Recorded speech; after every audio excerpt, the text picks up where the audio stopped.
चलिए शुरू करते हैं एक छोटी सी कहानी, टिफ़िन और आंखों में इंतज़ार। सुबह 7 बजे स्टेशन के बाहर एक बूढ़ी अम्मा बैठी थी, हाथ में टिफ़िन और आंखों में इंतज़ार। सब आते जाते रहे, कोई रुका नहीं। हर रोज़ की तरह आज भी वो वहीं बैठी थी। एक लड़का, नाम था आर्यन, जो रोज़ ऑफिस के लिए वहीं से ट्रेन पकड़ता था। अम्मा को रोज़ उसी जगह बैठे देखता। एक दिन उससे रहा नहीं गया। उसने जाकर पूछा, अम्मा, आप किसका इंतज़ार करती हैं? अम्मा ने मुस्कुराकर कहा, मेरे बेटे का, वो आर्मी में है, हर साल आता है, लेकिन इस बार देर हो गई। मैंने उसके लिए टिफ़िन में उसके पसंद की पूड़ी और आलू बनाए हैं।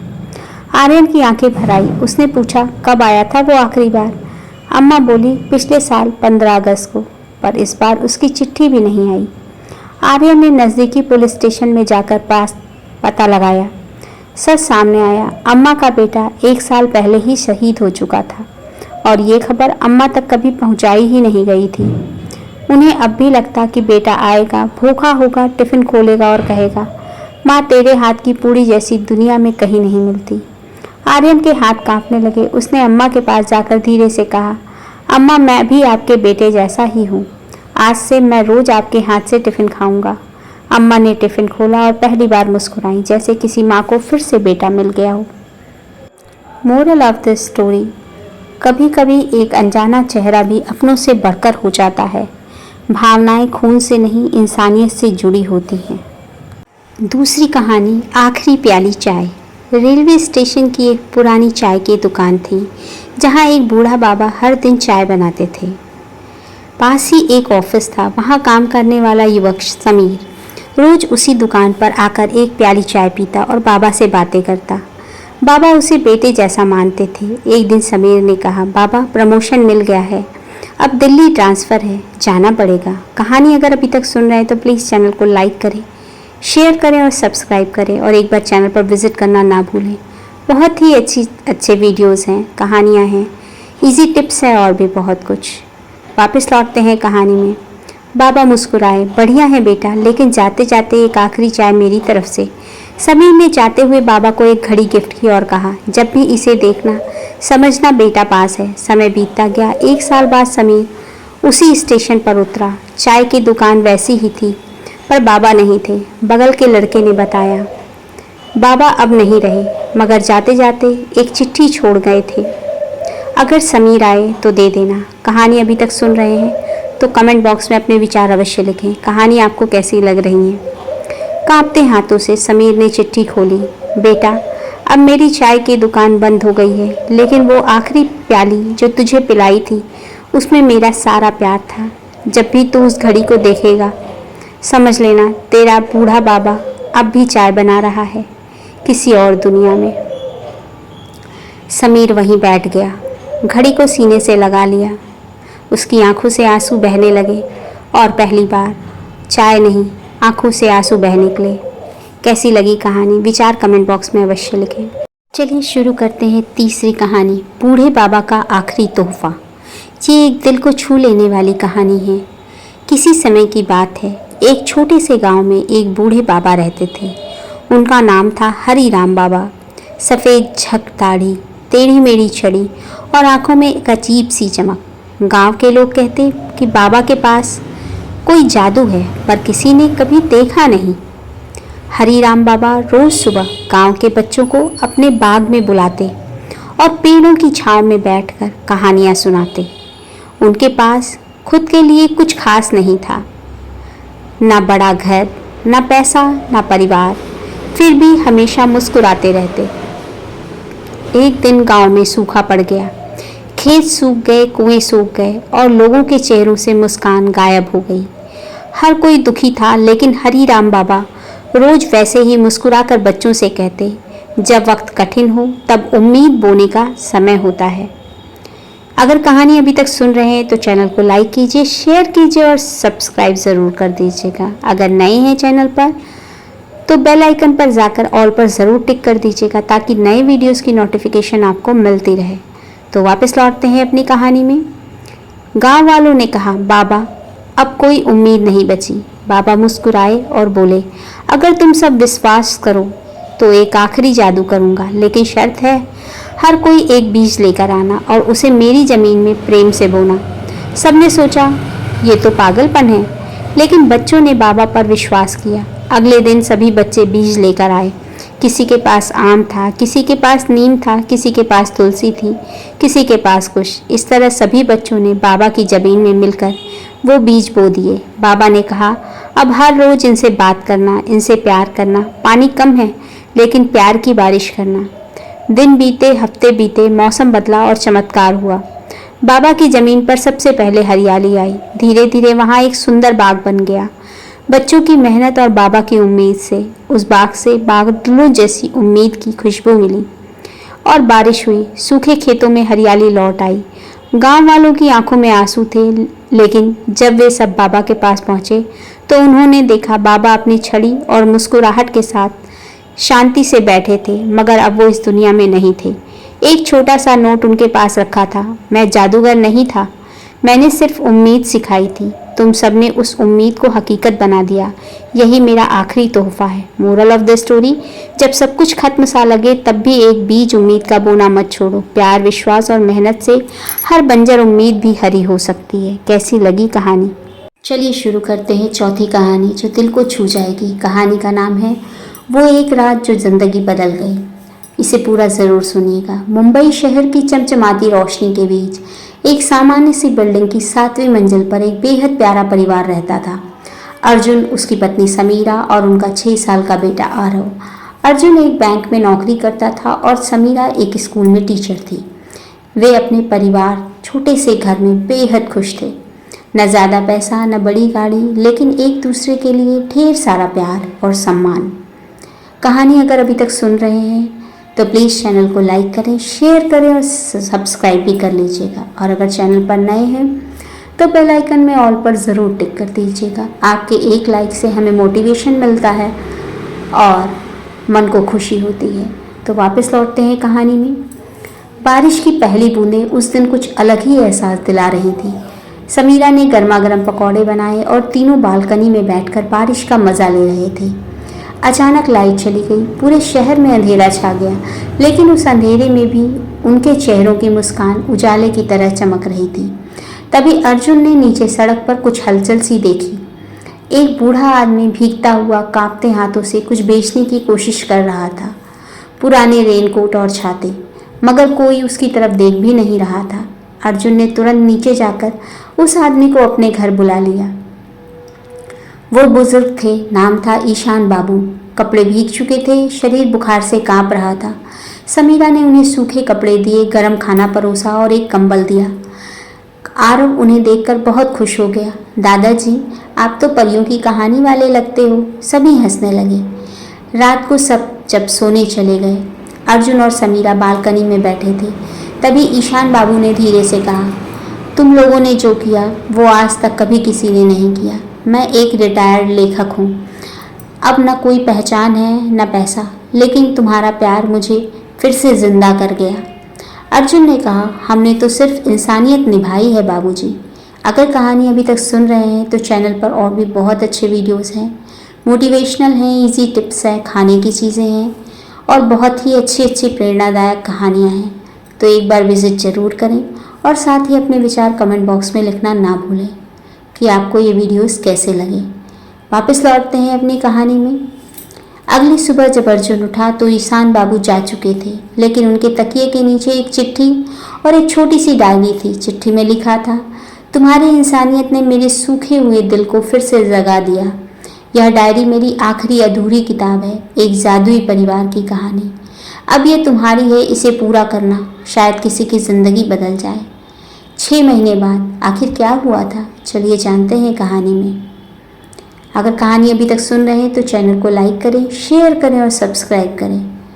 जानते हैं 6 महीने बाद क्या हुआ। अर्जुन ने डायरी को पढ़कर पूरा उपन्यास लिखा, सच्चाई, भावनाओं और रिश्तों से भरी एक किताब। उस किताब का नाम था बरसात की वो रात। किताब बेस्ट सेलर बनी। अर्जुन अब एक सफल लेखक था। समीरा ने स्कूल छोड़कर एक NGO शुरू किया जहां बेसहारा बुजुर्ग और लोगों को सहारा देती थी। और आरव, वो तो अब भी कहता था, दादाजी तो परियों की दुनिया से आए थे। एक खूबसूरत सा संदेश आप सभी के लिए। बारिश, अंधेरा और एक अनजाना चेहरा जिसने एक खुशहाल परिवार को जिंदगी का असली मतलब सिखा दिया।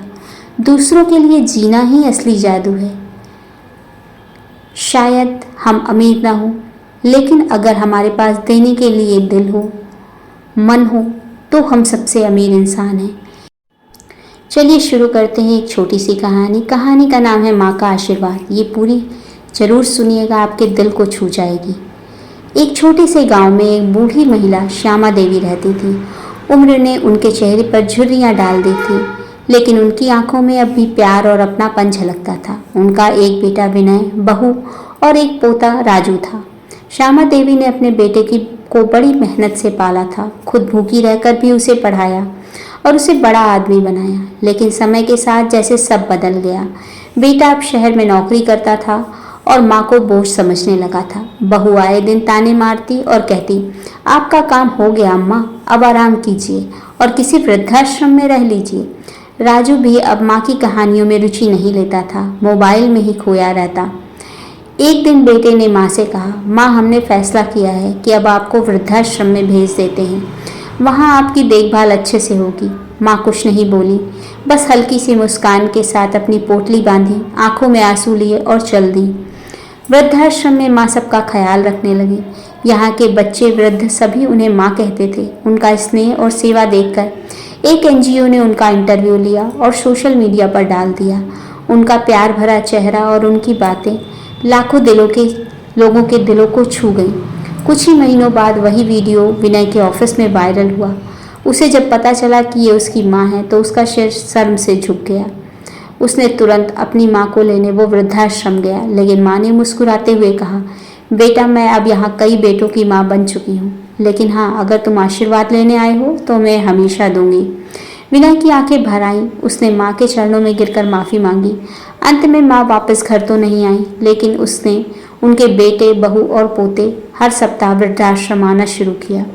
राजू ने अपनी दादी के साथ कहानियाँ सुननी शुरू की। बहू अब सेवा में लगी रहती और विनम्र विनय, उनका बेटा, समाज सेवा में माँ का साथ देता। और माँ ने तब कहा, जहाँ अपनापन हो वहीं घर होता है, और अगर तुम बदल जाओ तो कोई रिश्ता भी फिर से खिल सकता है। मोरल ऑफ द स्टोरी, माँ को कभी बोझ मत समझो, उनका आशीर्वाद ही जीवन की सबसे बड़ी दौलत है। कैसी लगी कहानी? विचार कमेंट बॉक्स में अवश्य लिखें। चलिए शुरू करते हैं आज की कहानी। दो जुड़वा बहनों की जज्बे से भरी जिंदगी। कहानी का नाम है एक सपना दो चेहरे। शुरू करते हैं कहानी। मुंबई की तेज रफ्तार जिंदगी में जहां लोग सपनों की तलाश में भागते हैं, वहीं एक छोटी सी बस्ती में रहती थी दो जुड़वा बहनें, अवनी और अवी। दोनों का चेहरा एक सा, पर सोच और रास्ते थोड़े अलग। पिता एक ऑटो चालक थे और माँ घरेलू सहायिका। गरीबी, तंगी और संघर्ष इनकी रोज की कहानी थी। लेकिन दोनों बहनों की आंखों में कुछ अलग ही चमक थी, कुछ कर दिखाने की चमक। बचपन से ही अवनी और अवी पढ़ाई में होशियार थी। स्कूल की किताबें तो दोनों की सबसे अच्छी दोस्त थी।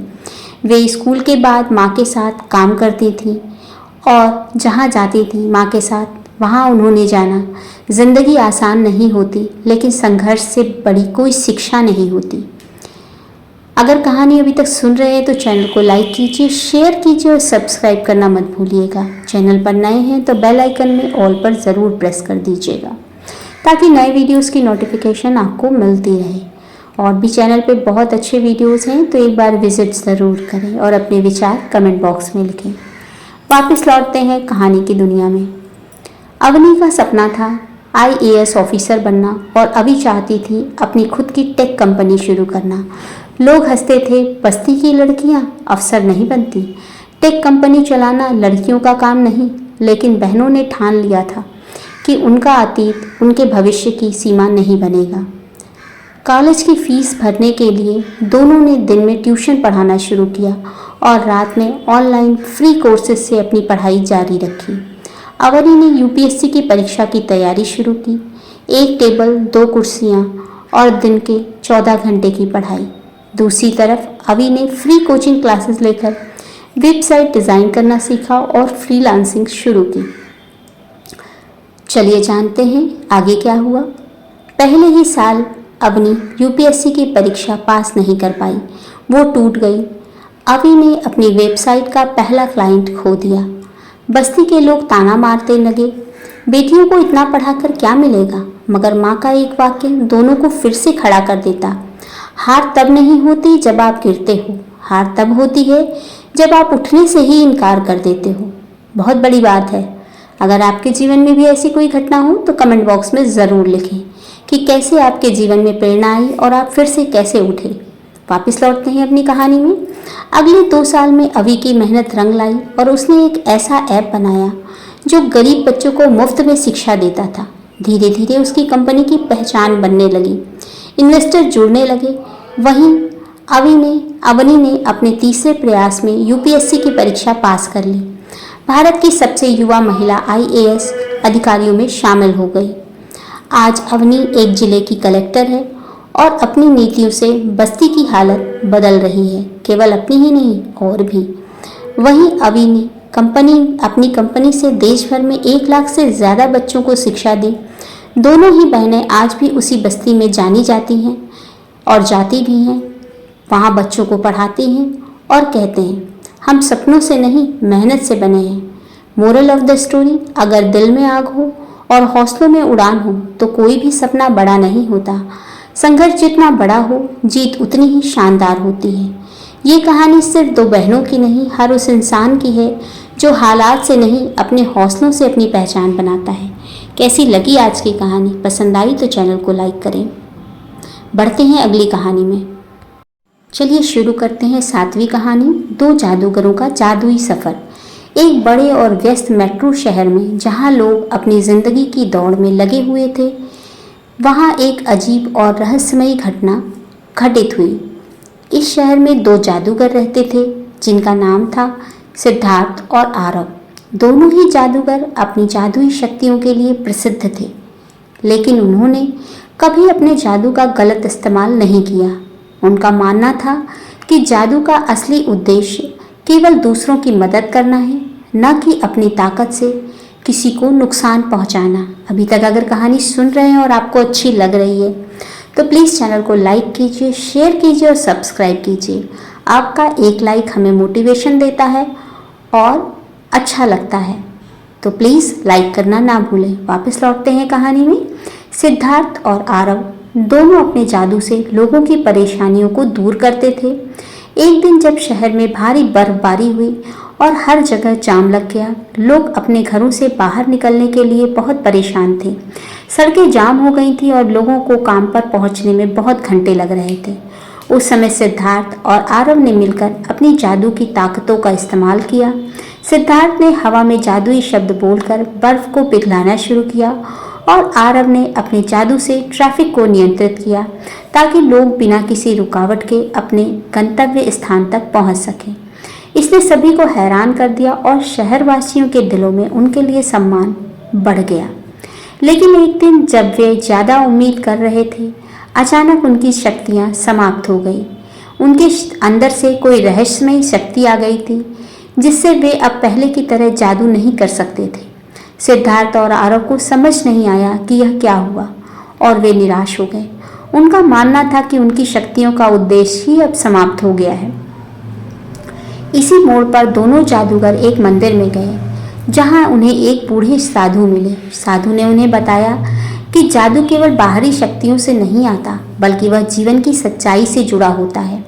उन्होंने कहा कि तुम दोनों के पास जो शक्तियाँ थीं वह तुम्हारी आत्मा से जुड़ी थी, लेकिन अब तुम्हें जिन चीज़ों के लिए जादू कर रहे हो वे अब समाप्त हो चुकी हैं। अब तुम्हें अपनी शक्तियों को, ताकतों का सही उद्देश्य समझना होगा।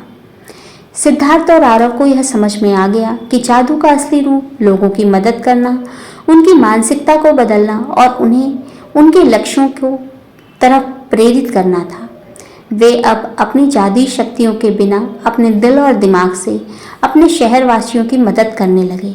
उन्होंने लोगों को जीवन के सकारात्मक पहलुओं को देखने के लिए प्रेरित किया और धीरे धीरे मेट्रो शहर की जिंदगी में बदलाव आने लगा।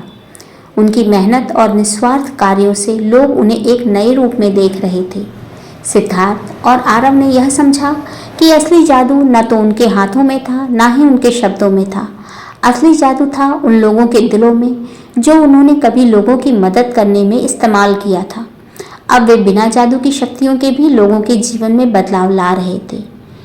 यह कहानी हमें सिखाती है कि किसी भी असली शक्ति का उद्देश्य केवल दूसरों की मदद करना होना चाहिए और जीवन के हर संघर्ष में सच्ची सफलता तभी मिलती है जब हम अपने अंदर के जादू को पहचानते हैं। आज की कहानी है एक पर्वतों में रहने वाले परिवार की, जिसने कठिनाइयों से लड़ते हुए सफलता की ऊंचाइयों को छुआ। कहानी का नाम है पहाड़ों का सूरज। हिमालय की गोद में बसा एक छोटा सा गांव था मानगांव। वहाँ एक साधारण परिवार रहता था। दादा राजवीर, उनके 2 पोते और एक पोती। यह परिवार बहुत ही सादा जीवन जीता था। खेतों में काम, गाय भैंसों की देखभाल और ठंड से जूझते हुए जीवन चलता था। लेकिन अंजलि कुछ अलग थी। वह बचपन से ही सपने देखती थी, बड़े सपने। वह चाहती थी कि उसका परिवार भी एक दिन खुशहाल जीवन जिए, उनका नाम हो और गांव में बिजली, स्कूल और अस्पताल जैसी सभी सुख सुविधाएं हों। गांव में कोई अच्छा स्कूल नहीं था। अंजलि रोज पहाड़ों को पार करके 5 किलोमीटर दूर स्कूल पढ़ने जाती थी। वहां जाकर पढ़ती, फिर वापस आकर अपनी दादी के साथ खाना बनाना सीखती और रात को लालटेन की रोशनी में पढ़ाई करती। गांव के लोग उसका मजाक उड़ाते थे, लड़कियां किताबों से नहीं रसोई से घर चलाती हैं। लेकिन अंजलि ने सुना नहीं, उसे सिर्फ अपने सपने ही सुनाई देते थे। कहानी अगर अभी तक सुन रहे हैं तो प्लीज़ चैनल को लाइक करें, शेयर करें और सब्सक्राइब करें। आपका एक लाइक हमारा मोटिवेशन बढ़ा देता है। वापस लौटते हैं अपनी कहानी में। एक दिन उसकी दादी बीमार पड़ी। नज़दीक कोई डॉक्टर नहीं था। उस दिन अंजलि ने ठान लिया कि वह डॉक्टर बनेगी और अपने गांव में अस्पताल खोलेगी। उस रात अंजलि पहाड़ की चोटी पर गई और चंद्रमा से प्रार्थना किया, अगर मेरा सपना सच्चा है तो मुझे रास्ता दिखाओ। तभी उसे एक प्रकाश दिखाई दिया, एक चमकती हुई पत्थर की आकृति, जिस पर लिखा था, जो दिल से चाहता है उसका रास्ता भी बनता है। अंजलि ने उसे अपने पास रखा और वह पत्थर जैसे उसके लिए प्रेरणा स्रोत बन गया। जानते हैं कहानी में आगे क्या हुआ? अंजलि ने किन कठिनाइयों से सामना किया और उसके जीवन में आगे क्या क्या हुआ। पढ़ाई के लिए पैसे नहीं थे। अंजलि ने खेतों में काम किया, गांव की औरतों को पढ़ाना शुरू किया और छोटे बच्चों को ट्यूशन देना शुरू किया। धीरे धीरे पैसे जुटाए। उसे एक मेडिकल कॉलेज से छात्रवृत्ति भी मिल गई। पहाड़ से नीचे उतरकर वह शहर में पढ़ने चली गई। कठिनाइयाँ आई, लेकिन अंजलि हर बार अपने जादुई पत्थर को देखती और फिर से खड़ी हो जाती। एक समय ऐसा भी आया कि अंजलि डॉक्टर बनकर अपने गांव में लौटी। साथ ही उसने सरकार की मदद लेकर गांव में एक छोटा सा अस्पताल भी खुलवा लिया। अब उसका पूरा परिवार उस अस्पताल को संभालता है। उसके दादाजी मरीजों को चाय पिलाते हैं, दादी माँ दवाइयों की व्यवस्था देखती है और अंजलि हर सुबह सूरज उगने के साथ ही मरीजों की सेवा में लग जाती है। गांव के बच्चे अब उससे प्रेरणा लेकर पढ़ाई करते हैं और अंजलि ने न सिर्फ अपने सपनों को पूरा किया बल्कि दूसरों के लिए रास्ता भी बनाया। कैसी लगी आज की कहानी? अभी थोड़ी बाकी है, इसे पूरा जरूर सुनिए। अंजलि ने कभी किसी जादूगर की छड़ी नहीं देखी थी, पर उसका आत्मविश्वास, परिश्रम और परिवार का प्यार ही असली जादू था। और वह जादुई पत्थर, उसका क्या हुआ? चलिए जानते हैं। वह आज भी उसकी मेज पर रखा है, लेकिन अब वह जानती है सपनों को जादू में बदलने की ताकत इंसान के दिल में होती है। तो मोरल ऑफ द स्टोरी, कठिनाइयाँ चाहे जितनी भी हो, अगर इरादा मजबूत हो, परिवार का साथ हो और दिल में सपने हो, तो पहाड़ों पर भी सूरज उगाया जा सकता है। कैसी लगी आज की कहानी? अगर पसंद आई हैं ये सभी कहानियाँ तो अपने विचार कमेंट बॉक्स में लिखें और चैनल को लाइक, शेयर और सब्सक्राइब करें। कहानियों को पूरा सुनने के लिए आप सभी का बहुत बहुत धन्यवाद। मिलते हैं अगले वीडियो में।